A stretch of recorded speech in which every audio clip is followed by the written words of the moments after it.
फैसलाबाद की सूरत हाल भी जान लेते हैं। ब्यूरो चीफ मियां अंजुम हमारे साथ मौजूद होंगे। मियां अंजुम साहब, सियासी तौर पे क्या इंपॉर्टेंस है फैसलाबाद की, सबसे पहले आप हमें ये बताएं। सानिया, देखें, फैसलाबाद जो है वो इंतहाई इम्पॉर्टेंट जो है वो अहमियत का हामिल है, ना सिर्फ सनती एतबार से बल्कि सियासी एतबार से भी फैसलाबाद एक अहमियत का हामिल रखता है। हमेशा ऐवानों में फैसलाबाद की नुमाइंदगी रही है।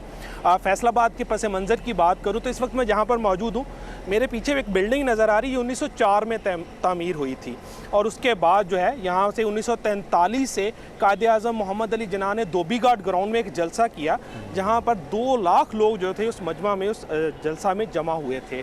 उसके बाद 1977 में लायलपुर से फैसलाबाद ये नाम जो है वो मुंतकिल हुआ और 1982 के इंतखाबात से लेकर 2018 के इंतखाबात तक फैसलाबाद ने बड़े बड़े नाम जो हैं वो ऐवानों तक पहुंचाए हैं। फैसलाबाद जोग्राफिकली भी बहुत अहमियत का हामिल है, इंडस्ट्री के एतबार से भी अहमियत का हामिल है। जब ये पहला एशिया का बरसगीर में भी और उसके बाद भी ये पहला ऐसा शहर था जो पूरी प्लानिंग के साथ बना था सानिया, और उसके बाद जैसे जैसे ही अदवार बदलते गए फैसलाबाद तरक्की करता गया।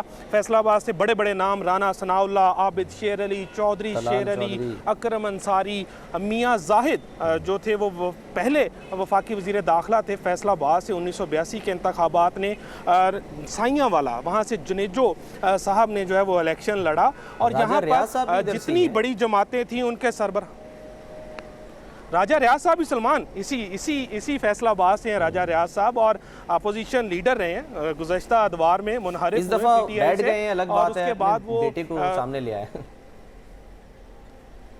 जी बिल्कुल, इस दफ़ा जो है वो अपने बेटे को वो सामने ले आए हैं और इलेक्शन लड़े हैं। मुख्तलिफ पार्टियां तब्दील की, पीपल्स पार्टी का हिस्सा रहे, उसके बाद नून लीग में शमूलियत इख्तियार की, फिर PTI में आ गए।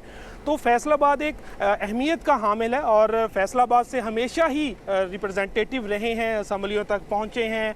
और अगर फैसलाबाद के पस मंज़र में तरक्की की बात करें तो इंडस्ट्रियल स्टेट यहाँ पे बना। उसके अलावा फैसलाबाद में डेवलपमेंट के भी बड़े बड़े काम हुए और पंजाब का दूसरा बड़ा शहर और डेवलपमेंट पे भी बात करेंगे। ना सिर्फ आबादी के तनासब। शुरू करें हल्का बार जरा।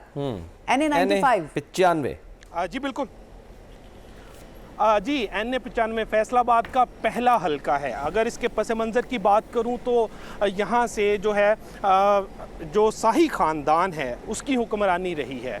1982 से स्टार्ट करें, अफजल शाही साहब हैं, वहाँ से उन्होंने इलेक्शन जीतना शुरू किए। सूबाई असम्बली के 2008 तक वो यहाँ से इंतखाबात जीते रहे। 2013 में भी वो यहाँ से इंतखाब जीते। 2013 में वो मुस्लिम लीग नून का हिस्सा थे। 2018 में वो सुबह के वक्त जो थी उन्होंने नवाज शरीफ से मुलाकात की थी, शाम को वो बानी PTI के पास पहुंचे और तहरीक इंसाफ में शमूलियत इख्तियार कर ली थी।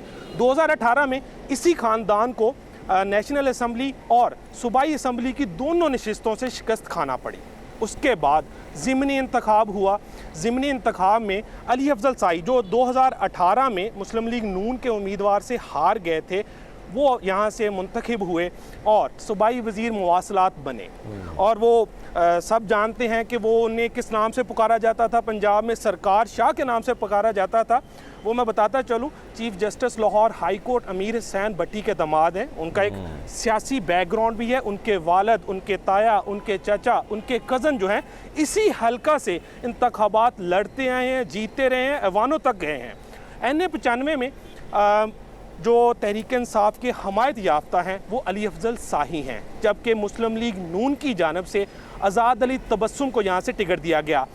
एक बड़ा जो यहाँ पे आप कह सकते हैं ब्रेक थ्रू हुआ, चौधरी नज़ीर ख़ानदान इलेक्शन से दस्तबरदार हो गया।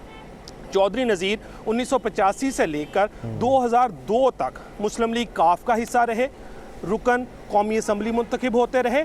उनके बाद उनके बेटे आसिम नज़ीर, विनिंग हॉर्स कहा जाता है इस खानदान को, 2002 के इंतखाबात हों, 2008 के इंतखाबात हों, जी बिल्कुल विनिंग हॉर्स कहा जाता है। वो आते हैं, वो कहते हैं, वो आते हैं, वो छा जाते हैं। तो ऐसे ही करते थे। वो इंतखाबात से 2 महीने पहले जागते थे, हल्कों में जाते थे और जीत जाते थे। ऐसी क्या लीडरशिप है उनके पास? उन्हें टिकट नहीं दिया गया। देखें, इंडस्ट्रियलिस्ट हैं और उसके बाद उनका एक सियासी बैकग्राउंड भी है। और ख़ास तौर पर सलमान, एक इम्पॉर्टेंट चीज़, फैसलाबाद की जो सियासत है ना, ये दड़ेबंदी की सियासत है। जो गांव है ज़्यादा वो हल्का जो है वो मोर देन 90% देही आबादी पर मुश्तमिल है। उम्मीदवार हल्के के जो गांव है उसके चौधरी के पास जाता है, वो चौधरी कह देता है जी 400 वोट हैं, ये आपके ही हैं, ये आपकी जमात के ही हैं। वो चौधरी को नवाजा जाता है, गाड़ी दे दी जाती है, कैंपेन के नाम पे उसे कैश दे दिया जाता है, तो वो सारे वोटर्स को इकट्ठे करके ला के जोली में डाल देता है उम्मीदवार की। तो ये तमाम चीज़ें जो है ये चौधरी नज़ीर ख़ानदान करता रहा है। एक बड़ा जुमला कहा जाता था, दिलदार चीमा जो पीटीआई के थे उसके मद्दे मुकाबल आसम नज़ीर आए थे यहाँ पर, और मुबैना तौर पर इस हल्के में कहा जाता था कि बोरियां खोल दी गई हैं नोटों की। अच्छा। तो ये एक इम्पैक्ट होता है और नज़र भी आता है गांव की सियासत में। तो वो इस दफ़ा जो है उन्होंने इलेक्शन में हिस्सा नहीं लिया, जिसके बाद ठीक है, अंजुम साथ ही रहिएगा क्योंकि